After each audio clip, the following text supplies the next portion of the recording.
of Satan. Revelations 12:10. Then I heard a loud voice in heaven say, Now have come the salvation and the power and the kingdom of our God and the authority of his Christ.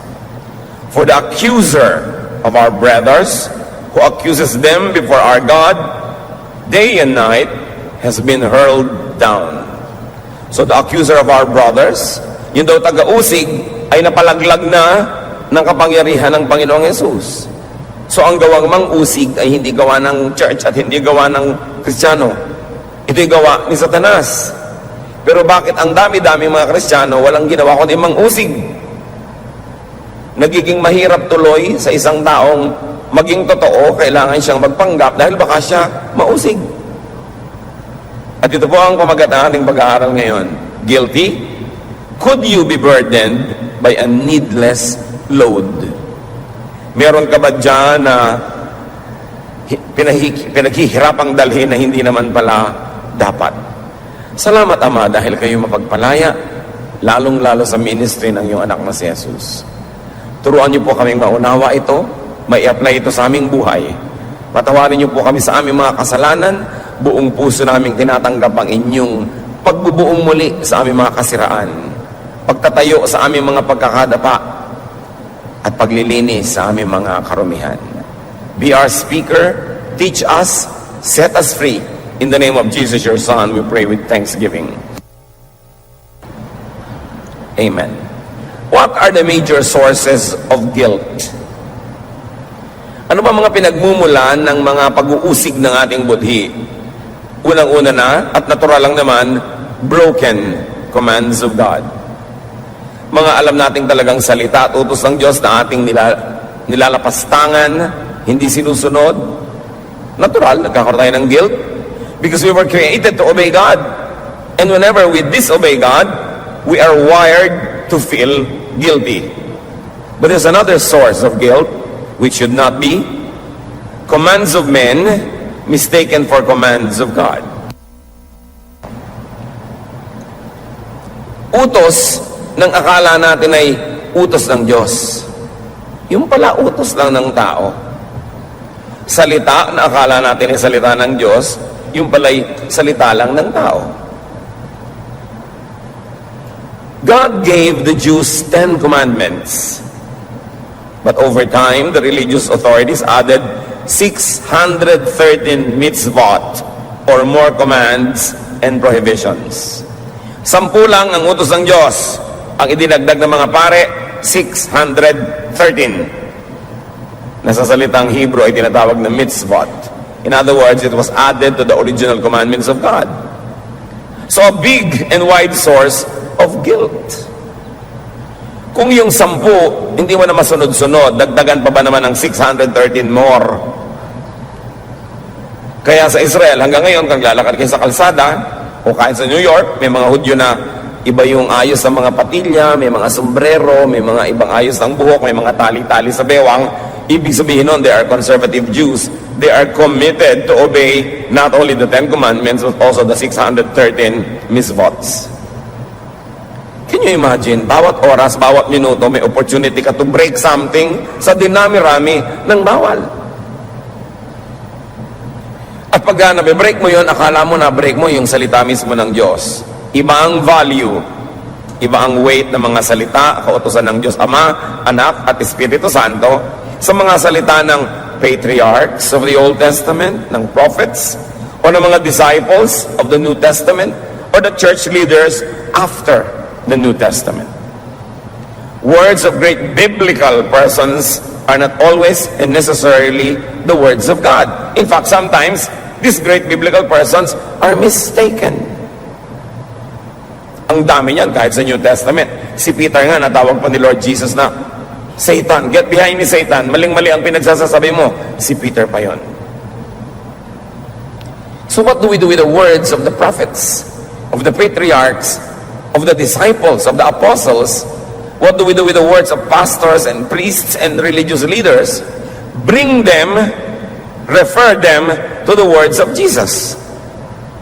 For everything else that completely agrees with the word of Jesus, value it, obey it as Word of God because it agrees and it comes from the Word of Jesus.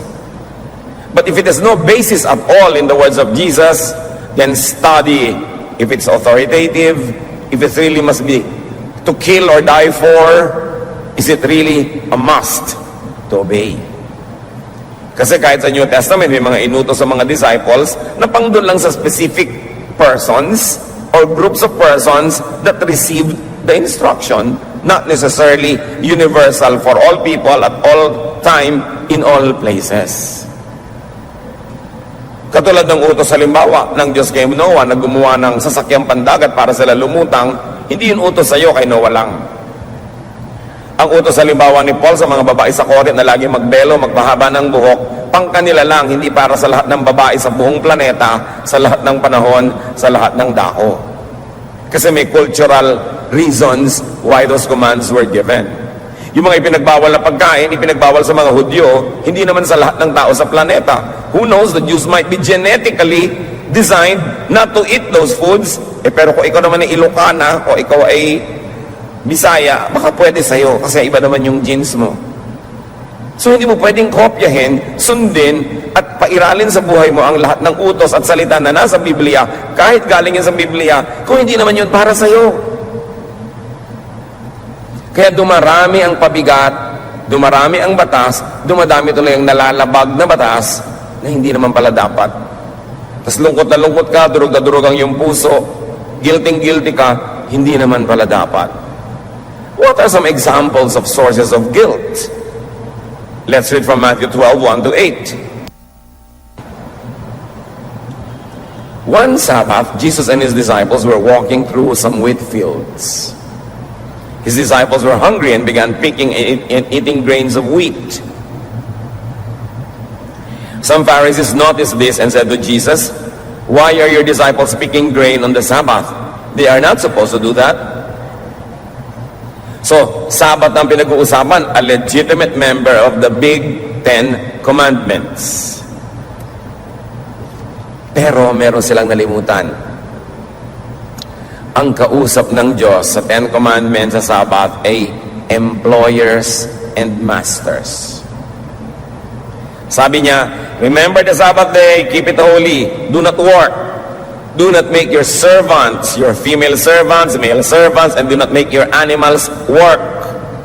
So, ibinigay ng Diyos yung commandment sa mga amo para huwag nilang abusuhin yung mga tauhan at mga hayop, pagpahingahin man lang minsan isang linggo. So, yun ang ibig sabihin ng huwag pagtrabahuhin. Ngayon, Sabbath, namitaas ng konting makakain na bungang kahoy itong mga disciples, inuusig na sila ng mga religious leaders dahil bakit kayo nagtatrabaho ng Sabbath? See? Wrong application. And for many hundreds of years, the Israelites were burdened with the law of the Sabbath. Hindi makapagluto pag Sabbath, meron kang hindi ka pwede maglakad ng mahaba, na-regulate na nung 613 more rules. Samantalang ang espiritu lang nun, dapat pagpahingahin ang mga taong nasasakupan mo. Pero kung ikaw, kumating likod mo, gusto mong kamutin, hindi ka man pinipilit ng amo mo na gawin yun para sa sarili mo, you are free to do it.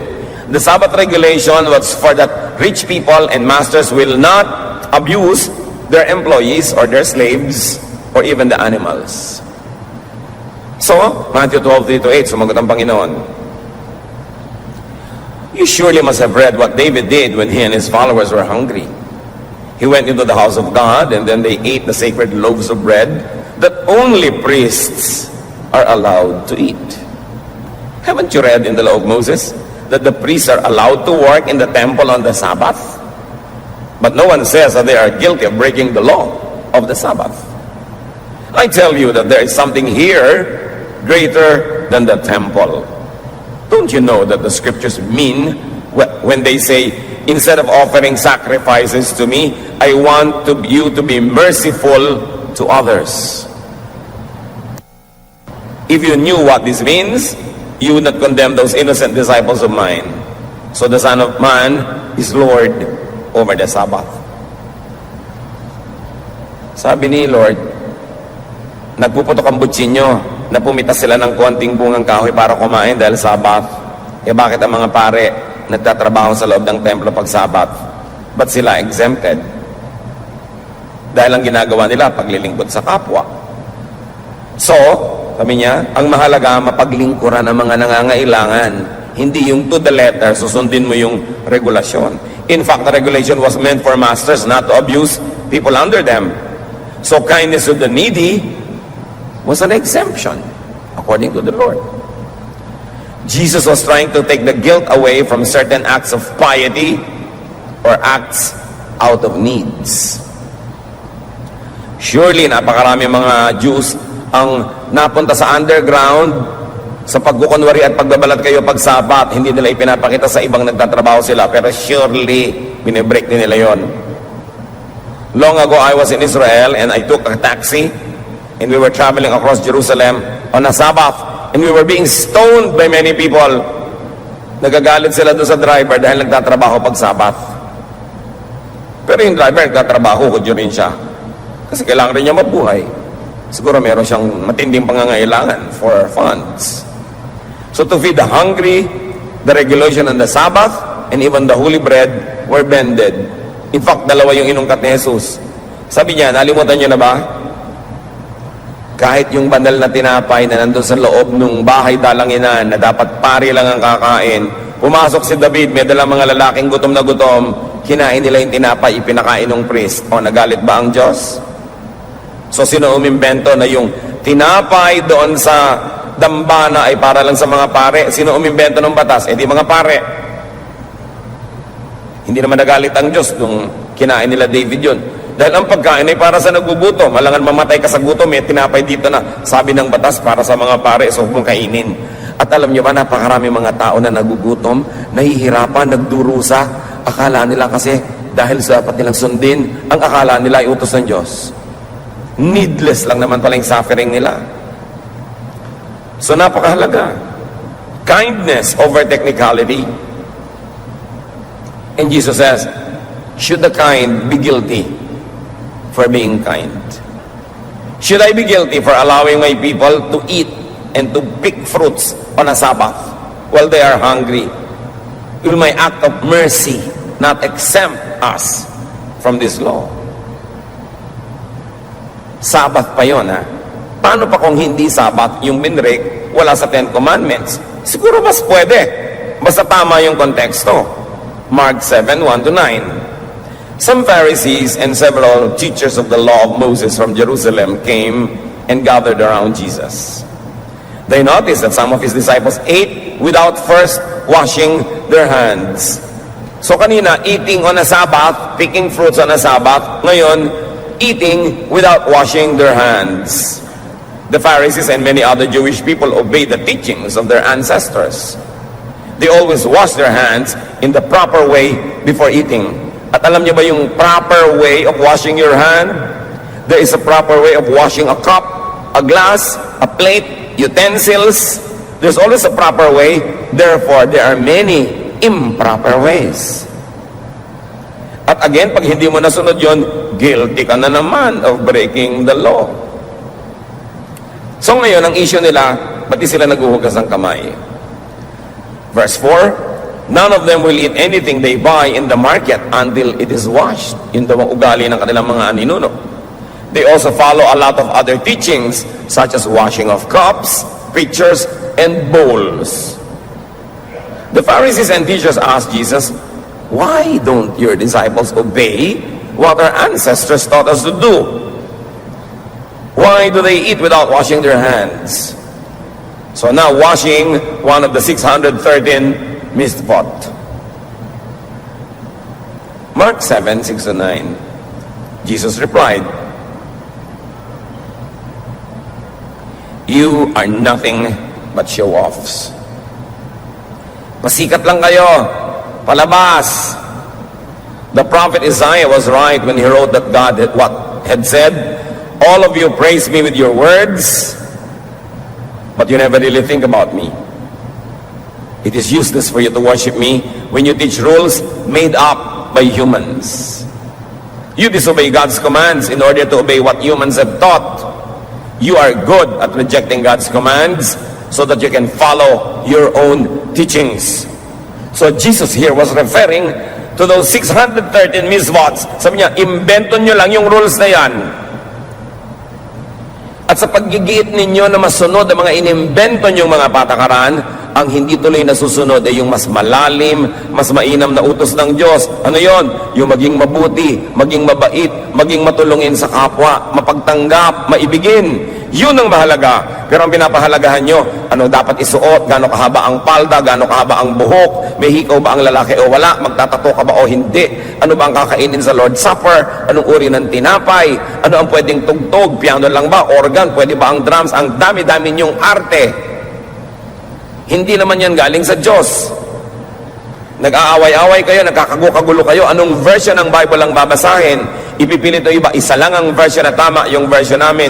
At mag-aaway-away sila. But none of those versions existed during the time of Jesus. So paano mo sasabihin nyo lang ang version na tama, hindi nga nag-e-exist yun nung panahon ni Jesus? Hanggang ngayon mga kapatid, ang daming pagpapahirap ng simbahan, anumang simbahan, sa mga sumusunod.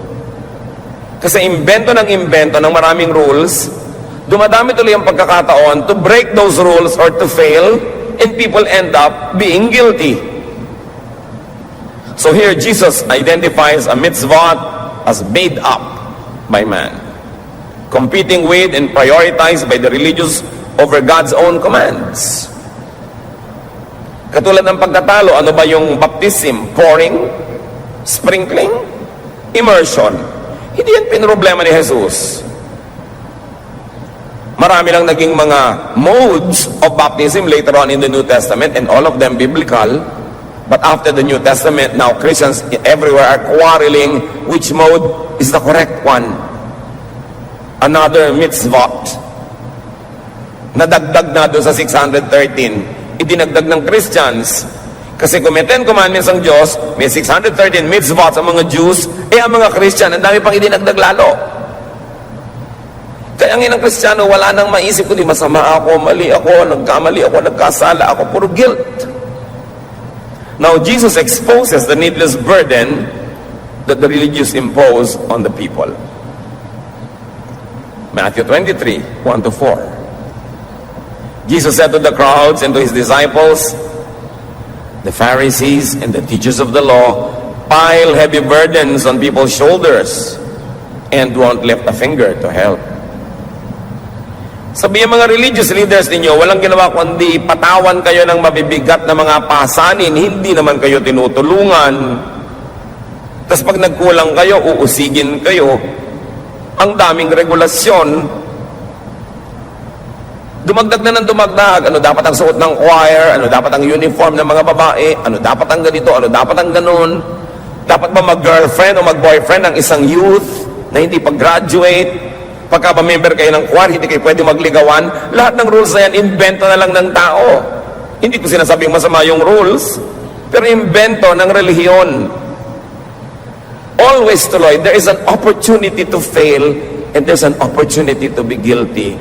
So guminhawa ba ang buhay mo nung naging Christian ka? O lalong sumikip?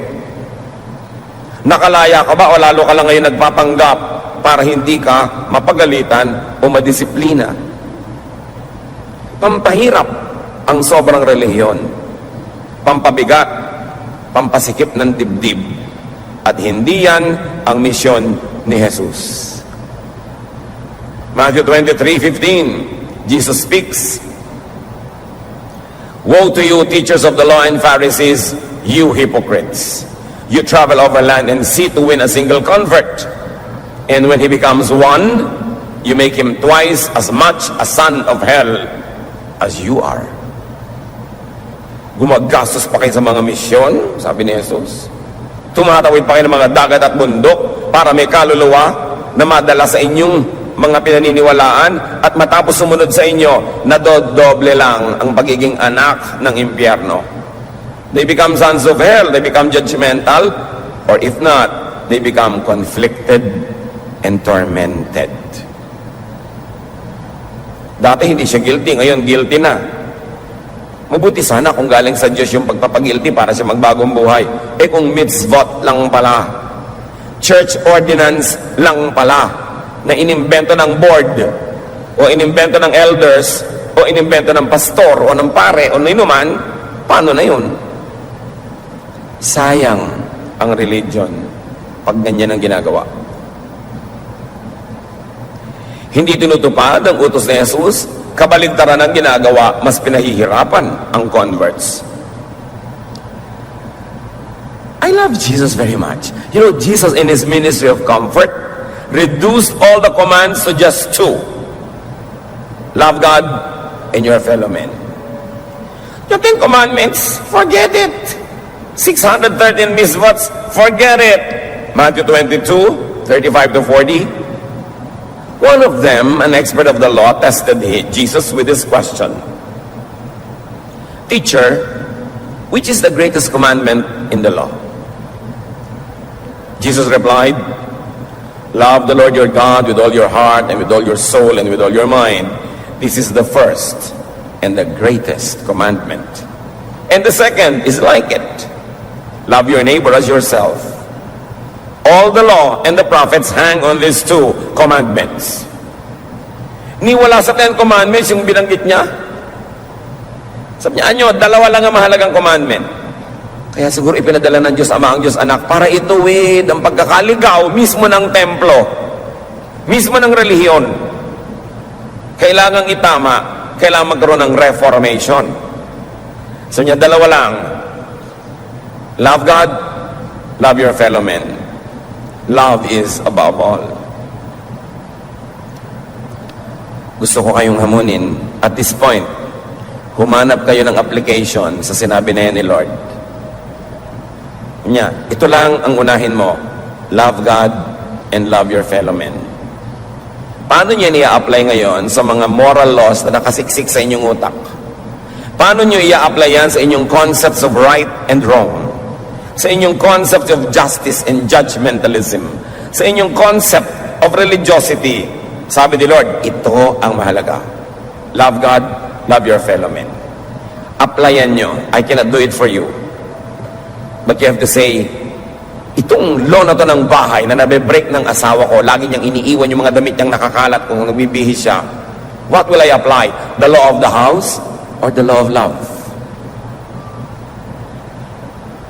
Nagkamali itong aking anak. What will I apply? Yung rules ng family na hindi ka pwedeng bumagsak sa klase mo kung hindi, blah, blah, blah, or the rule of love. Nagkamali ang asawa ko, nagtaksil sa akin, nagsisisi ngayon. What will I apply? Justice or mercy? Tinuruan na tayo ni Jesus kung anong dapat mangibabaw. Not legalism. Legalism belongs in the court of law, but not in daily life. Because if you're going to be legalistic, no one will love you. And you cannot be loving anybody. You will always insist. Sabi ng paragraph 10, article 3, sentence number 2, pero wala magmamahal sa'yo.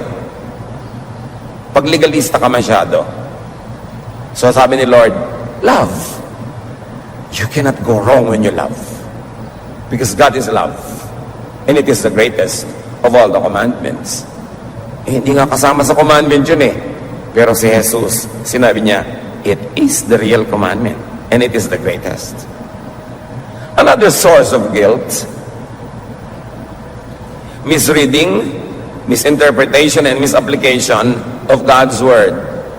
Okay, God's Word talaga. Hindi words lang ng kung sino, hindi words lang ng kung sinong prophet or disciple na labag sa sinasabi ng Diyos Ama o Diyos Anak o Diyos Espiritu Santo. Hindi salita lang ng pastor o ng religious leader. Talagang God's Word. Pero paano pa maaaring maging caution of unnecessary guilt? When you misread, misinterpret, and misapply it. God's Word nga. You have good intention, but probably bad scholarship.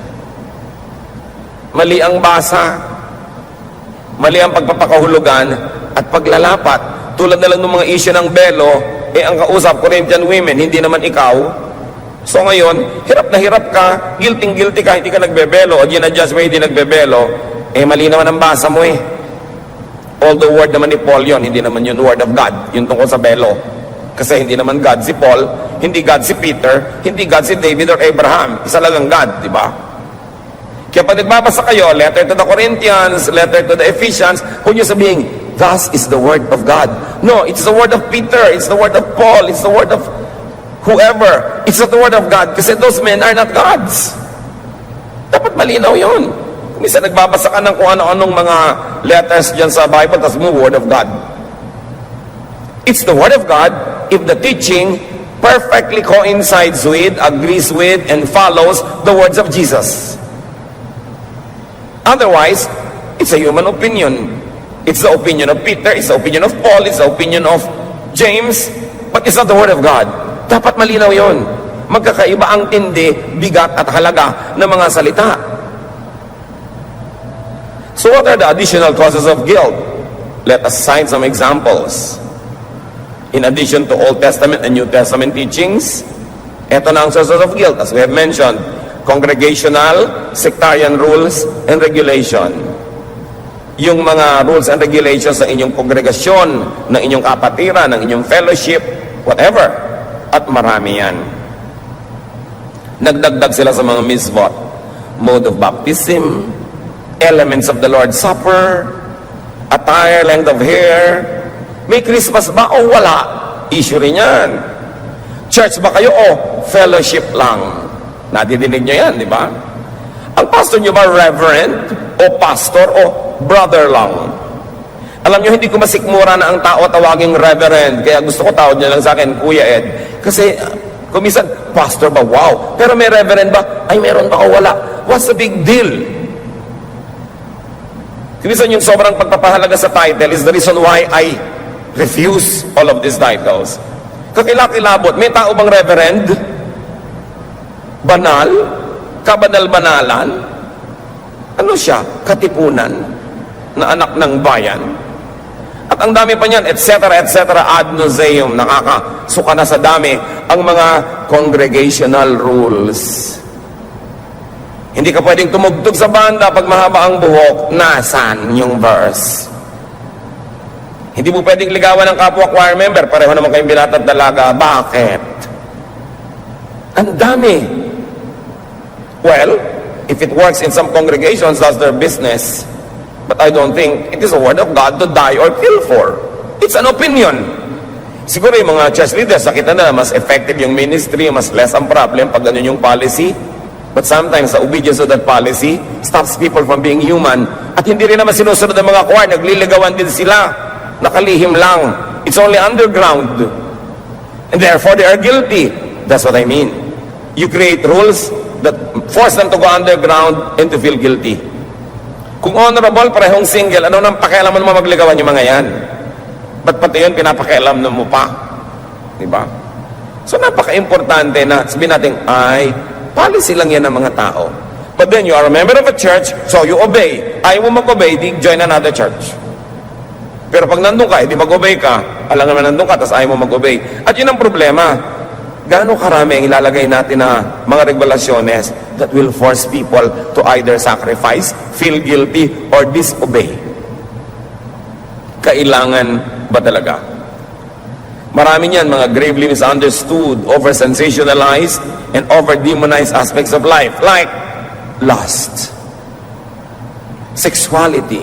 Sobra ang pagpapagilty ng simbahan sa mga tao when they have sexual feelings. Pero sino ba ang nag-create ng human body? Di ba Diyos? So bakit kung magiging guilty ngayon kung nakikiliti ka, na-attract, basta hindi mo ginagawa to the point na nagiging kasalanan na, nagbe-break ka na ng rule, nangaagaw ka na ng hindi sa'yo. You know, creation, design, and biology all express the intention of the Creator. Then religion imposes unrealistic and unnatural expectations and requirements. Ituturo sa mga young boys, naku, hindi kayo dapat nagkakaroon ng sexual arousal pag nakakita kayo ng maganda. Eh, anong gagawin mo? They are wired to be aroused. So, guilty-guilty na ngayon sina-arouse. Ang mahalaga lang, what will you do with the arousal? How will you contain it? How will you control it? How will you decently put an end to its urges and the fevers that it gives you. Pero for people to feel guilty for being normal, created by our God to be like this, it is an unnecessary guilt. Labag na yan sa biology 1. Remember that God is God of biology 2. So ang nagiging result is guilt for what is only natural. God is the designer and author of nature. Now again, challenge number 2, apply and process this in your own life. How will you differentiate between even sexual attraction that you should be guilty of and that which you should not be guilty of? May dumaang maganda, na-attract ka, magigilty ka na ba? O magilty ka kung sinundan mo siya at ni-rape mo doon sa dilim? O inagaw mo siya sa asawa niya? Pero na-attract ka, sabi nga ni Martin Luther, you cannot stop birds from flying over your heads, but you can stop them from nesting in your hair. So may mga natural lang. Huwag masyadong serious. May mga tao wala nang ginagawa kundi mag-confess lagi. May young person, o ba't nakayuko ka naman, nagko-confess po ako, nagandahan po ako sa dumaan.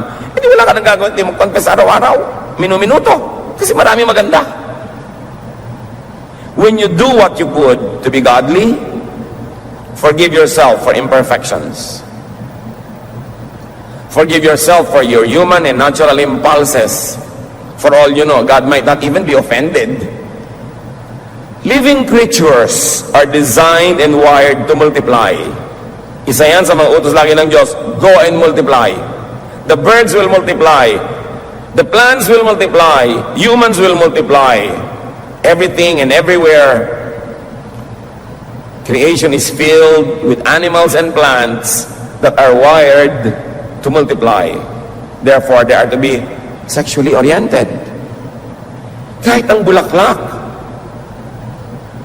the bulaklak is the sexual organ of the plant. At kung ano-anong ginagawa ng bulaklak para umakit ng bubuyog, di ba nagpapabango, may mga kulay, may mga kung ano-anong mga lumilipad-lipad na mga design, all of it to attract pollination. All of it to attract sexual intercourse through the insects, so that the flower will become a fruit and the fruit will become a tree. So, mamasamayin niyo ba yung bulaklak na nagpapaganda? Mamasamayin niya sa bulaklak na, di bale, wala akong kulay pero mabango naman ako. Kaya lahat ng mga bulaklak na walang kulay, mabango. Yung mga wala namang bango, makulay naman ako. Dinadaan sa mga kung ano-anong gimmick to attract insects. And if plants would do that, will you demonize people if they like to be attractive or if they get attracted? Kailangan lang ilalagay mo sa lugar yung susunod na mga hakbang niyan. Pero don't be needlessly guilty for being alive. Remember that you're spiritually imperfect, especially after the fall. But remember also what God remembers about you. Psalm 103:13, 103:14 rather, because God knows we are made of dust. Alam niya, gagawa tayo sa lupa. At hindi laging masamang we are made of dust. Naaalala lagi ng Diyos, oo nga, nilikha ko sila to reproduce among themselves in a sexual way. Kahit mga bubuyog, walang inisip kundi mag-sex, di ba? Mga aso, mga pagong, mga halaman, lahat. But of course, we humans are governed by higher spiritual laws, but you should not demonize yourself for being alive and for being sexually alive. Except that God has given us ways how to address these needs and this need of humanity to continue to procreate. Pero hindi laging guilty. Merong dapat ika-guilty, merong hindi. Kayo ang pumili. But remember biology, plants, animals, and humans are made of dust. It could mean are sexually oriented. That is the way we reproduce. Psalm 51:5, surely I was sinful at birth, sinful from the time my mother conceived me. What a sobering realization or acceptance. Hindi ito laging self-condemnation. Surely I was sinful at birth, sinful from the time my mother conceived me. It could be a very enlightened way of accepting oneself. Oo nga, I can strive to be better. I can strive to be good. Once in a while, I will have some dosages of momentary perfection, but I cannot be perfect for long because I am made of dust. And in sin, my mother conceived me. It is not meant to justify wanton wrongdoing, but it is meant also to make us realize that there is an end to what we can do as humans, and we should not be guilty for being humans because we are still in the human frame. Another cause of guilt, which should not always be, is the issue of pleasure. Diyan magaling ang church, o sige lahat na nag-enjoy. Bawal mag-enjoy. Bawal ang masarap na pagkain at marami. Bawal ang magandang damit. Bawal ang alahas. Bawal ang ganito. Bawal ang malaking bahay. Bawal ang ganito. Lahat. But Solomon says, in all his wisdom, enjoy life. So will you be guilty for enjoying? Sabihin, naku, tama po ba pastor na magpa-party po kami, ang dami namin gagastusin, tapos maraming mahirap. Eh gusto mo, huwag ka na mag-party, pamigyan mo na lang sa mahirap lahat ng pera mo. Eh mahirap pa rin naman po sila kahit ibigay namin yung pera namin eh. Eh di mag-party kayo, ngayon para huwag ka mag-guilty, magpadala ka ng pagkain doon sa mga mahirap mo kapitbahay. O magpadala ka ng donation sa charity, a certain % of your budget. Pero alam mo, hindi ka na mag-party, bine-bless ka naman ng Diyos with abundance, tapos mamumuhay ka rin na parang mahirap, parang binaliwala mo naman yung blessing sa'yo ng Diyos. So, lalagyan mo ng balanse para di ka mag-guilty. Marami pang issue, especially the issue of divorce. Alam nyo, kung masusunod lamang ang napakaraming unhappy couples, they will like to have divorce. But many are confused. Many are condemned, and many suffer needlessly. And one gravely misunderstood verse is Malachi 2:16. I hate divorce, says the Lord God of Israel, and I hate a man's covering himself with violence as well as with his garment, says the Lord Almighty. So guard yourself in your spirit and do not break faith. Ano ang kahulugan ng mahiwagang verse na ito na kino-quote ng lahat ng Christian who are against divorce? But they usually quote it out of context. Sabi ng Diyos, ayoko ng diborsyo na para bang ginagamit lang yung diborsyo ng mga tao na damit, pangtakip sa kanilang mga violence, pangtakip sa kanilang mga bisyo at mga kasamaan. Here, divorce refers to Israel's unfaithfulness to and departure from God than to a husband and wife separation. Yun ang problema sa bad scholarship. Ang tunay na tinutukoy dito ay ang paghiwalay ng Israel sa Diyos, hindi yung paghiwalay ng babae at lalaki mag-asawa. Ginamit lang yung metaphor ng marriage, pero ang tunay na tinutukoy ng subject matter, pagtalikod ng Israel sa Diyos at pakikitungo sa ibang mga Diyos-Diyosan.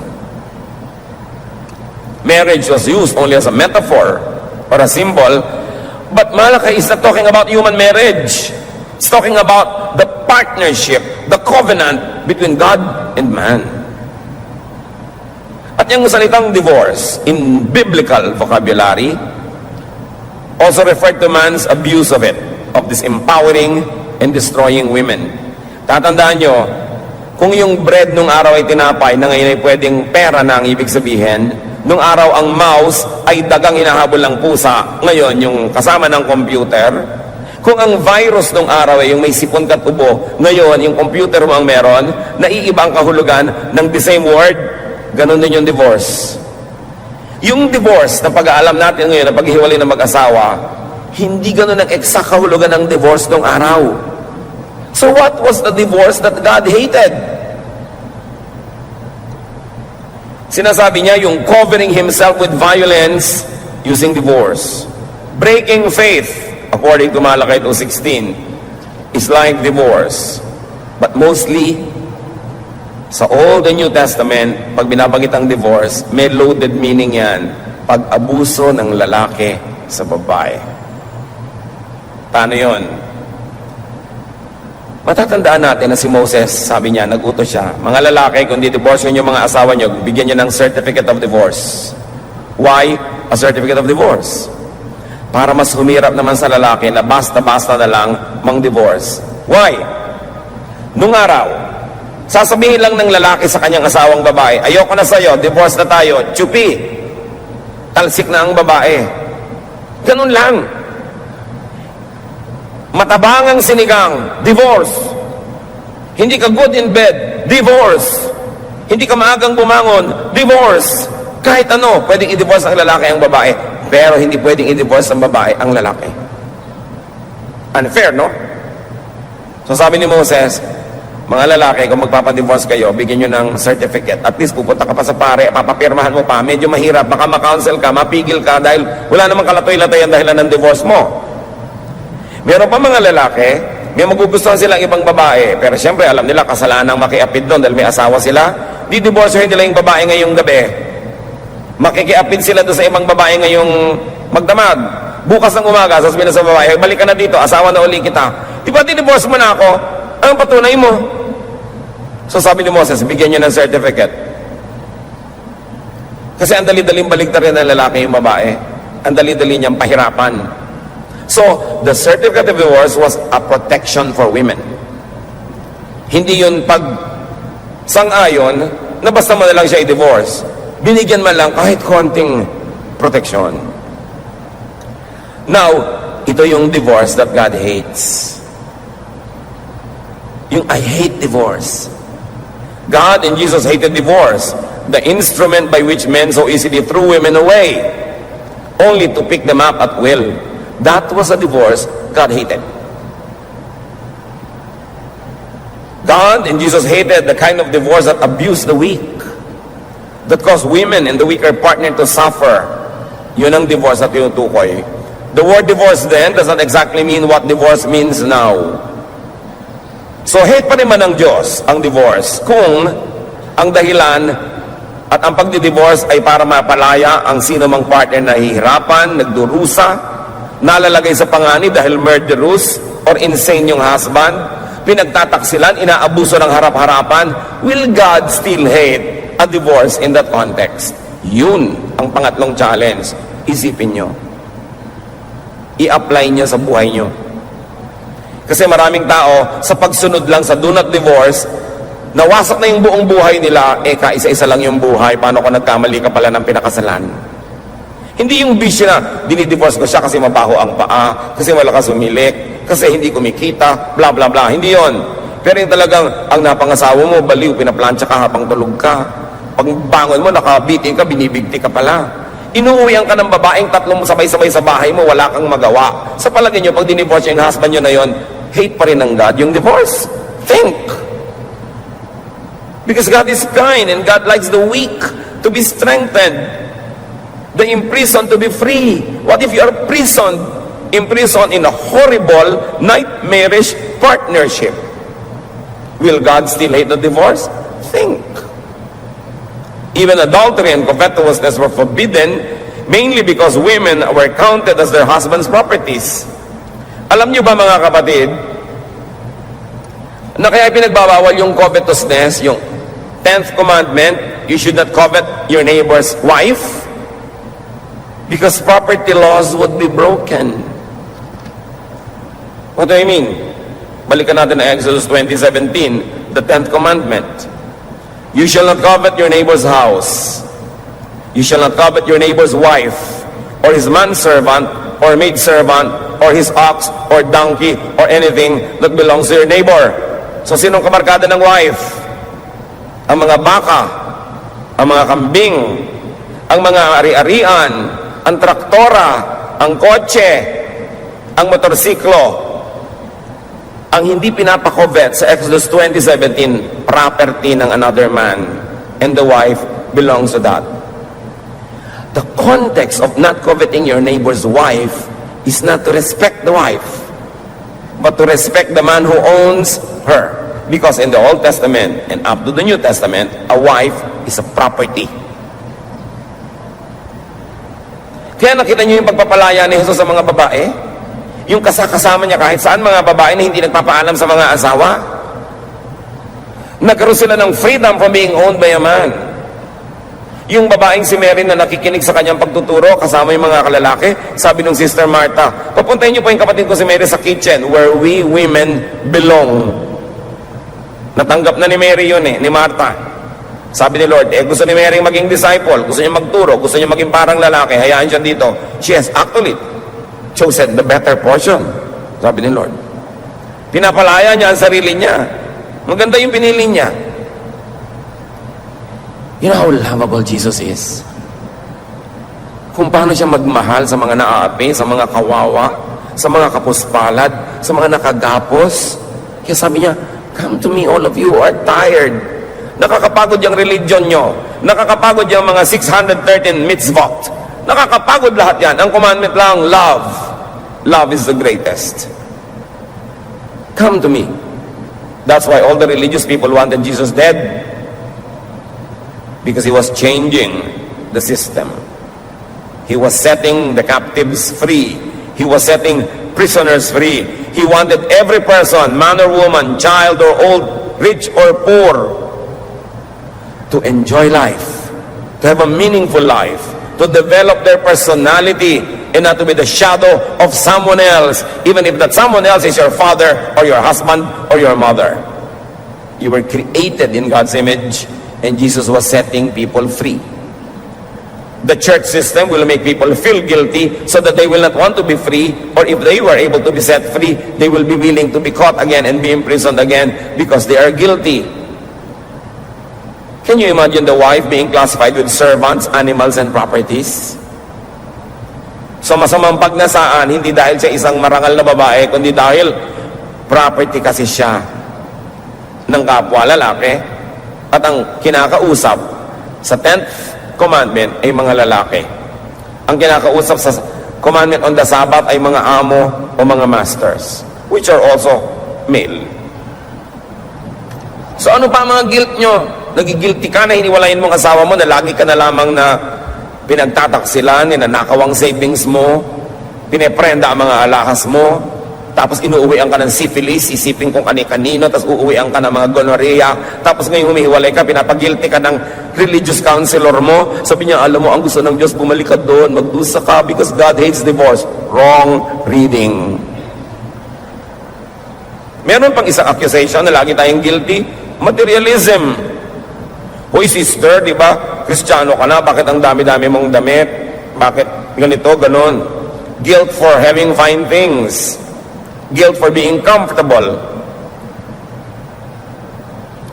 Of course, this guilt is fed and fanned and promoted by the church that glorifies sacrifice, that demonizes possession of properties. Why? Because the churches want you to donate everything you have. Kaya pinapagilty ka pag may mga ari-arian ka, brother, mas malaki pa ang bahay mo kaysa sa church. Diba? Nakarinig na ba kayo ng mga ganon? Mabuti pa yung bahay mo, may garahe, yung church wala. Actually, may truth naman yun. Pero kung pinaghirapan niya yun, property niya yun, ba't mo pinapagilty? Proverbs 15:6, the house of the righteous contains great treasure. Righteous siya, kumikita siya, huwag mo siyang pagiltihin. Hayaan mo siya magkaroon ng magandang kama kung gusto niya. If God blesses you with abundance, enjoy it. Just don't fail to share. Don't fail to give to God what is God's, and to your fellow men the help, the charity that you could. But enjoy God's blessings to you. You don't have to be guilty for being rich. Pinayaman ka ng Diyos, tapos babaliwalain mo, di binabaliwala mo yung bigay sa'yo. So another source of guilt is of course the excessive focus on sin and guilt. Wala nang itinuro kundi kasalanan, kasalanan, kasalanan. Kaya marami tuloy mga Christian, pag matagal na sa church, ang nangyayari sa kanila, wala ring inuungkat kundi kasalanan ng iba. Walang hinahanap kundi kasalanan ng iba.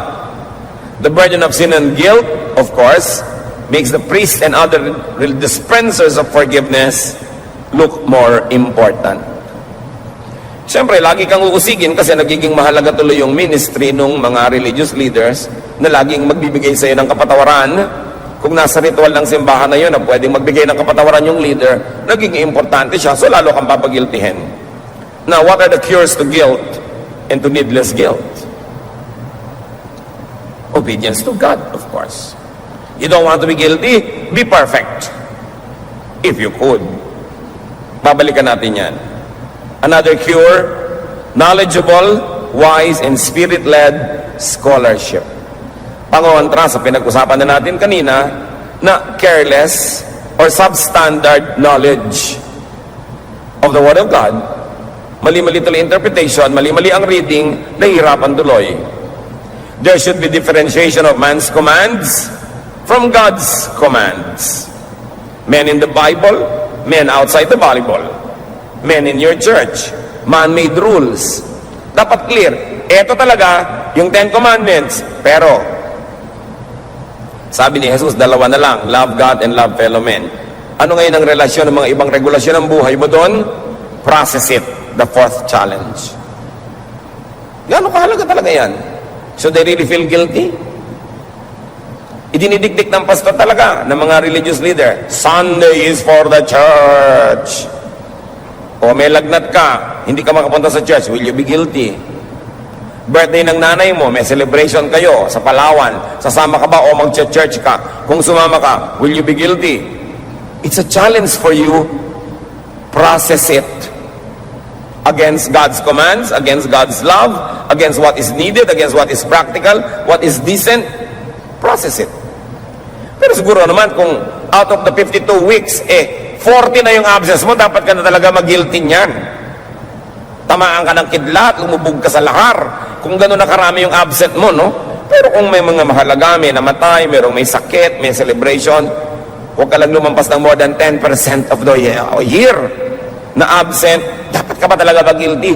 But some churches will make you feel guilty. Why? Because they want you to attend. Why? Because when you attend, you donate. Kung magte-text kayo, Pastor, absent po ako, pero ipinadala ko na po sa Bangko de Oro ang aking tithe. Baka hindi ka na usigin. Absent ka pala, di ipadala mo para matulungan mo pa yung church. Kasi kahit absent ka naman, ganun pa rin yung rent ng building Diba? Kahit absent ka, ganun pa rin yung bills ng kuryente. So yung mga obligasyones mo, huwag mo pabayaan dahil lang absent ka. O pagka-present mo, doble. Siguro hindi ka naaawayin ng whoever religious leader yun nandun. Kasi siyempre, the church has to survive its economic responsibilities. So, a knowledgeable, a wise, and a spirit-led reading, interpretation, and application of God's Word, and church history. Kailangan niya ng tao para mabawasan ng excessive expectations, oppressive standards, needless guilt when you fail, and needless judgmentalism when others fail. Test. Para malaman mo, ito bang teaching na ito is to die for, to kill for? Is it really from God? Use this test. Is it easy and restful? Itong policy ng church namin na to, doable ba? Easy and restful. Because easy and restful is the style of Jesus.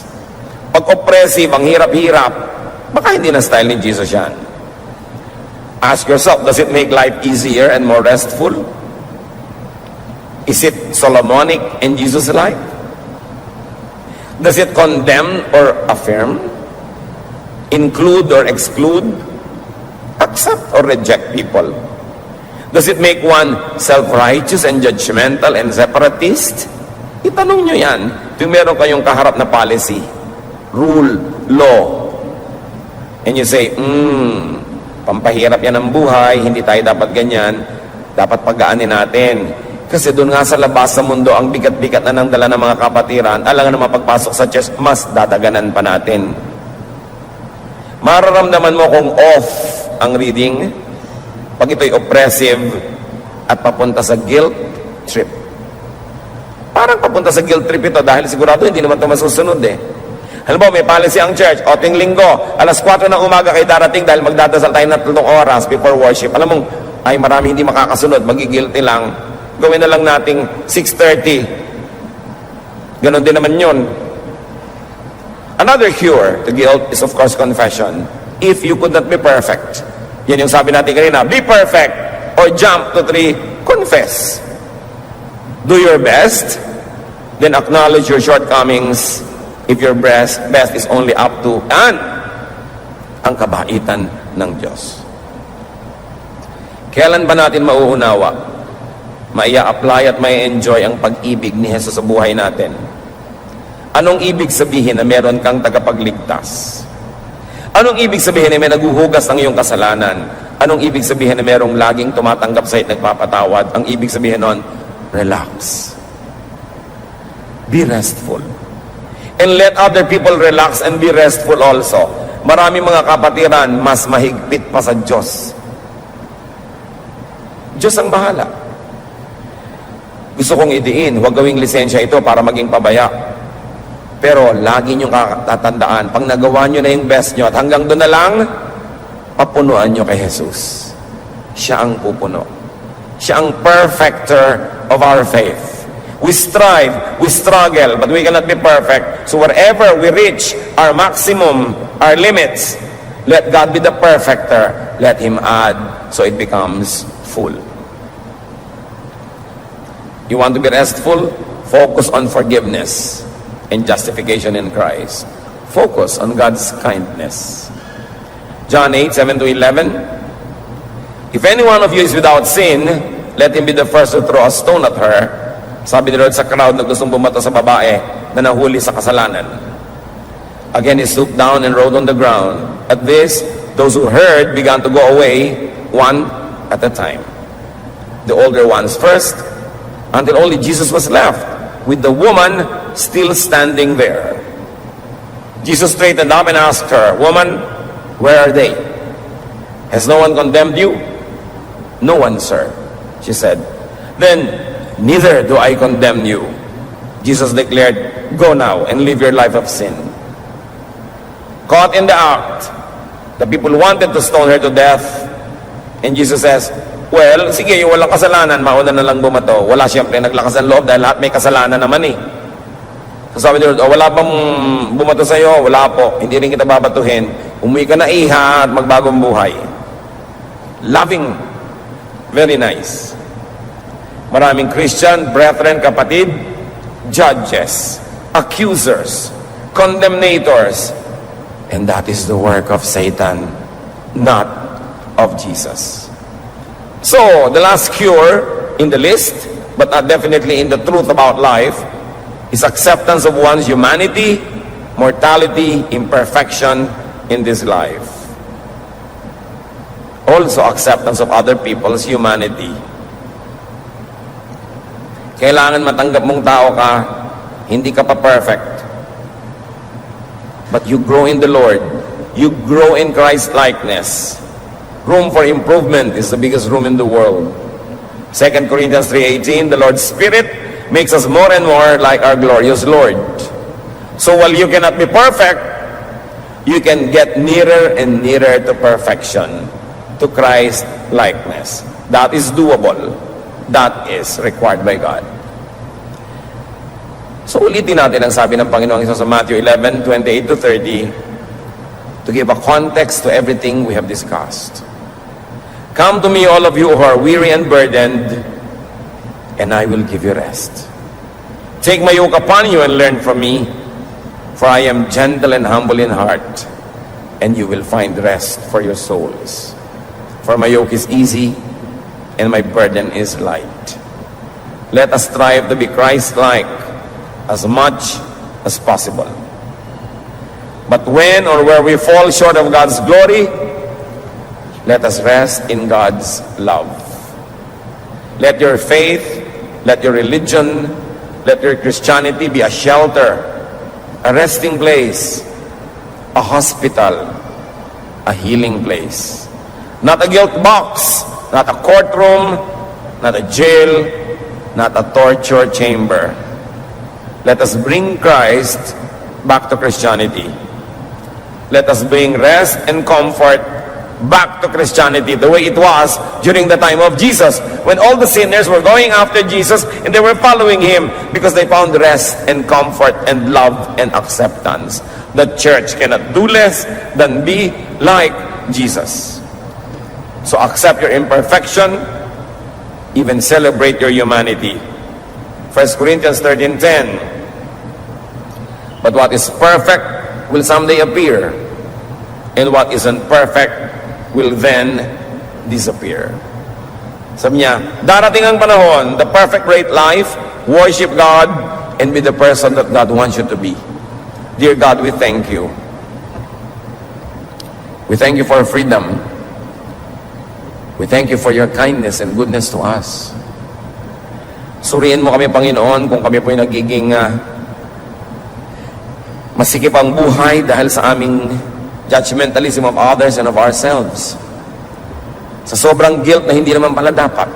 Lord, ituro mo po sa amin yung mga bagay na dapat talaga mag-guilty kami pag mali at ginagawa namin. Pero bigyan mo kami ngayon ng clarity of mind, karunungan, na ihiwalay yung utos mo at utos lang ng tao, opinion lang ng tao, regulasyon lang ng organisasyon. Ituro mo sa amin, Lord, kung gaano kami dapat magsakripisyo sa pagsunod sa mga ito.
Gaano kami dapat mag-guilty kung hindi namin nasusunod?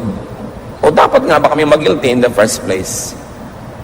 Turuan niyo po kami, Lord, na lumaya para yung nalalabing mga panahon sa buhay namin lalo magkaroon ng kulay, ng tunog, ng musika, ng direksyon, ng kabuluhan at ng kagandahan.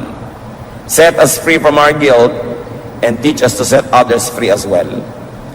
Yumuko tayo patuloy sa presensya ng Panginoon. Pag-isip-isipan natin, mga kapatid, ano ang mga dala-dala niyong guilt na hindi naman dapat? Iwan niyo na ngayon sa paanan ng Panginoon. Accept God's forgiveness, accept God's grace, and celebrate God's love. Ano ang mga